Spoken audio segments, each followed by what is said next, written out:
रुको, वो मम्मी है क्या? हाँ वही है। और वो आदमी? आयुष की नजर वहीं ठहर जाती है। कमला विक्रम से चिपक कर बैठी होती है, हाथ उसकी कमर पर होता है। ये हम क्या देख रहे हैं? शाम को कमला घर लौटती है, बैग सोफे पर रखती है कि तीनों बेटे उनके सामने आ खड़े होते हैं। मम्मी, आपको कभी हमारी तो शर्म थी ही नहीं, और अब आपको बाहर समाज की भी परवाह नहीं है। कमला पलट कर देखती है, बिल्कुल शांत होती है। हाँ मम्मी, किसी चीज की हद होती है। आप किसी के सामने अपने बॉयफ्रेंड के साथ ऐसे घूम रही हो। मम्मी, हम तीनों गाड़ी में ही थे, आप उसका हाथ पकड़ कर जा रही थी। अगर हमारे अलावा कोई देख लेता तो क्या कहता?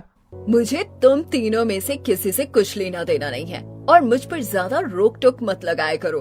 तुम्हें पता है ना तुम्हारे पापा की हरकतों का, तो अब तुम्हें इतना बुरा क्यों लग रहा है जब मैं ये सब कर रही हूँ? मम्मी, हमने पापा को भी बहुत सुनाया था, और उनसे हमारी बातचीत भी इसी वजह से बंद है क्योंकि वो गलत थे। लेकिन मम्मी, अगर आप भी ऐसे ही करोगी तो हम आपसे भी बात करना बंद कर देंगे। तो कर लो, मैंने भी बहुत साल सबके लिए जी लिया। अंदर रसोई में तीनों बहू खड़ी होती हैं, वो सारी बातें सुन रही होती हैं। कोई बात है क्या जो हमें नहीं पता? पता नहीं, मेरी तो सबसे पहले शादी हुई थी, मेरे सामने तो कभी ऐसा कुछ नहीं हुआ। घूमना फिरना तो मम्मी पहले से ही करती हैं। हाँ, मेरे सामने भी ऐसा कुछ नहीं हुआ। क्या पता कुछ हो, ये फैमिली मैटर है, हमें इन सब के बीच में नहीं पड़ना चाहिए। अगले दिन दोपहर में नीला समंदर, सुनहरी रेत, लहरों की आवाज और कमला देवी बीच पर चल रही होती है। उन्होंने फ्लोरल ड्रेस, सनग्लासेस और हैट पहनी होती है। उनके साथ है पांचवा बॉयफ्रेंड करण। दोनों नंगे पांव रेत पर चलते हैं। कमला, तुम्हें पता है तुम बाकी औरतों से अलग हो, तुम जिंदगी से डरती नहीं हो। डर तो बहुत था, पर अब डरने से ज्यादा थक गई हूँ। करण उनका हाथ पकड़ लेता है और दोनों बीच पर चेयर पर बैठते हैं। यहाँ कोई तुम्हें जज नहीं करेगा। कमला हल्की मुस्कान देती है। अगली शाम शहर की ऊंची बिल्डिंग की रूफटॉप कैफे। कमला सामने बैठी है, सिक्स्थ बॉयफ्रेंड आकाश के साथ होती है। टेबल पर कॉफी मग और केक रखा होता है। कमला, तुम बहुत बोल्ड हो, तुम जैसी औरतें बहुत कम होती हैं। बोल्ड नहीं हूँ, बस अब किसी से डरकर जीना नहीं चाहती। तुम्हें किसी की जरूरत नहीं, लेकिन अगर कभी लगे तो मैं हूं। कमला उसकी तरफ देखती है। अगले दिन कमला देवी गेट से बाहर निकलती है। आज भी स्टाइलिश कपड़े, सनग्लासेस, हाथ में पर्स होता है। जैसे वो सड़क की तरफ बढ़ती है, एक कार आकर रुकती है। कमला बैठती है और गाड़ी आगे बढ़ जाती है। आस पड़ोस की औरतें खड़ी सब्जी छांट रही होती हैं। उनकी नजर कमला पर पड़ते ही बातें शुरू हो जाती हैं। हाँ, देखना इसे, रोज सुबह निकल जाती है, कभी कोई सी गाड़ी आती है तो कभी कोई और। समझ ही नहीं आता इस उम्र में इसका क्या चल रहा है। हाँ बहन, इतनी उम्र में तो लोग संन्यास ले लेते हैं, तीर्थ यात्रा पर निकल जाते हैं, लेकिन इसके तो फैशन ही खत्म नहीं होते। और पता है, रोज शॉपिंग करने जाती है, ऐसे ऐसे कपड़े लेती है जो आजकल की लड़कियां भी ना ले। लगता है सारे जवानी के शौक अब बुढ़ापे में पूरे कर रही है। घर में बहुएं हैं, बेटे हैं, और फिर भी जरा शर्म नहीं आती। आजकल की औरतें ही ऐसी हो गई हैं, ना उम्र का लिहाज ना रिश्तों का। तीनों हंस देती हैं। अगले दिन कमरे में आईने के सामने कमला देवी तैयार हो रही होती है। हल्का मेकअप, लिपस्टिक, बाल सेट और हैंडबैग तैयार रखा होता है।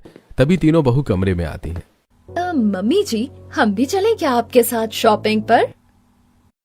नहीं नहीं, तुम मत चलो, मैं किसी और के साथ जा रही हूँ, तुम लोग बाद में अकेली चली जाना।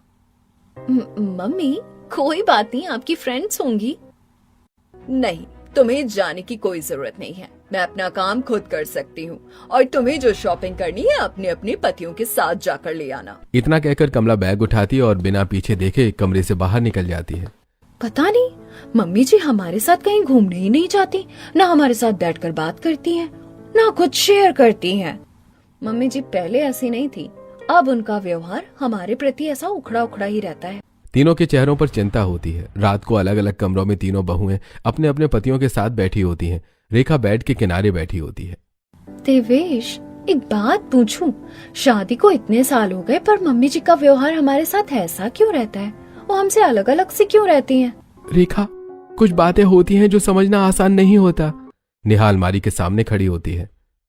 मैं सच बताऊं, हम शॉपिंग पर जाने को कहते हैं तो मम्मी नहीं जाती, कहीं बाहर चलने को बोलो तो भी मना कर देती हैं।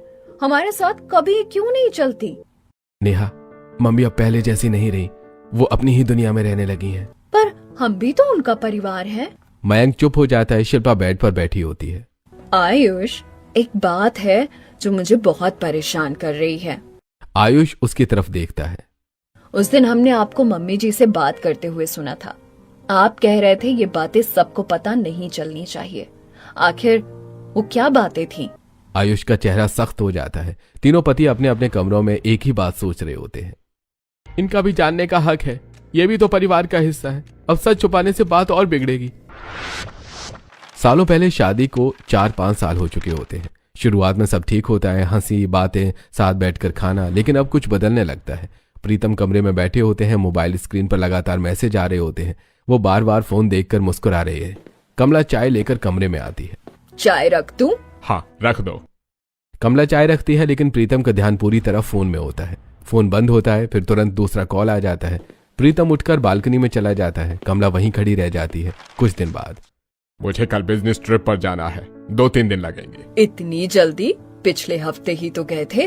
तुम्हें बिजनेस की समझ नहीं है, हर बात में सवाल मत किया करो।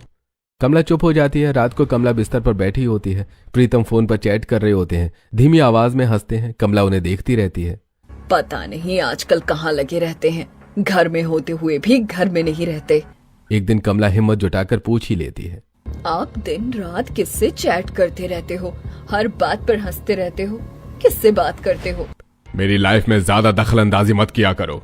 कमला सन्न रह जाती है। तुम्हारा काम घर संभालने का है, घर संभालो और अपनी औरतें वाली सोच अपने पास ही रखो। कमला की आंखें भर आती हैं, लेकिन वो कुछ नहीं कहती, सिर झुकाकर बाहर चली जाती है। अगली सुबह कमला बिस्तर ठीक कर रही होती है, तभी बिस्तर पर रखा प्रीतम का फोन हल्का सा वाइब्रेट करता है। कमला रुक जाती है, फोन स्क्रीन जल उठती है। मिस यू जान, होटल पर कब आओगे? कमला की उंगलियां कांप जाती हैं, आंखें फैल जाती हैं, दिल जोर जोर से धड़कने लगता है। ये क्या है? बाथरूम का दरवाजा खुलता है। प्रीतम तौलिया कंधे पर डाले बाहर आते हैं। कमला फोन आगे बढ़ाती है। मुझे सच सच बताओ, ये सब क्या चल रहा है? तुम किससे बात करते रहते हो? तुम्हें कितनी बार समझाया है, मेरी जिंदगी में मत घुसा करो। अचानक वो कमला को जोर से पीछे धक्का दे देता है। कमला दीवार से टकरा जाती है। अपने काम से काम रखो, समझी? आइंदा से ये सवाल दोबारा मत करना। वो कपड़े उठाता है और गुस्से से घर से बाहर निकल जाता है। कमला की आंखों से आंसू बह रहे होते हैं। प्रीतम गाड़ी में बैठते हैं। कमला चुपचाप एक ऑटो लेकर उसका पीछा करती है। एक होटल के बाहर गाड़ी रुकती है। कमला दूर से देखती है, प्रीतम अंदर जाते हैं। कुछ देर बाद कमला भी होटल में अंदर जाती है। एक कमरे का दरवाजा थोड़ा सा खुला होता है। कमला धीरे धीरे पास जाती है। अंदर का दृश्य देखकर उसके पैरों तले जमीन खिसक जाती है। प्रीतम एक उससे कम उम्र की लड़की का हाथ पकड़े बैठे होते हैं। दोनों हंस रहे होते हैं और बहुत पास होते हैं। लड़की का सिर उनके कंधे पर होता है। कमला की आंखों के सामने अंधेरा छा जाता है। तो यही सच है? वो वहीं खड़ी रहती हैं और उनका विश्वास टूट जाता है। घर लौटकर कमला अपने तीनों बेटों को बुलाती हैं। तीनों बेटे 15, 17 और 19 साल के होते हैं। कमला की आंखें सूजी होती हैं। बेटा, अब मैं क्या करूं? मैं तुम्हारे पापा को डाइवोर्स देना चाहती हूँ। तीनों बेटे सन्न रह जाते हैं। मम्मी, ऐसा मत करो, हमारी जिंदगी खराब हो जाएगी। हम आप दोनों को अलग नहीं देख सकते। मम्मी, आपको जो करना है करो, लेकिन अलग मत हो। पापा को जिस तरह की सजा देनी है आप दे दो। कमला सब सुनती है। उसका चेहरा अब रोता नहीं, पत्थर जैसा सख्त हो चुका होता है। अब जैसे इन्होंने मेरे साथ किया है, वैसे ही मैं भी इनके साथ करूंगी। अब तुम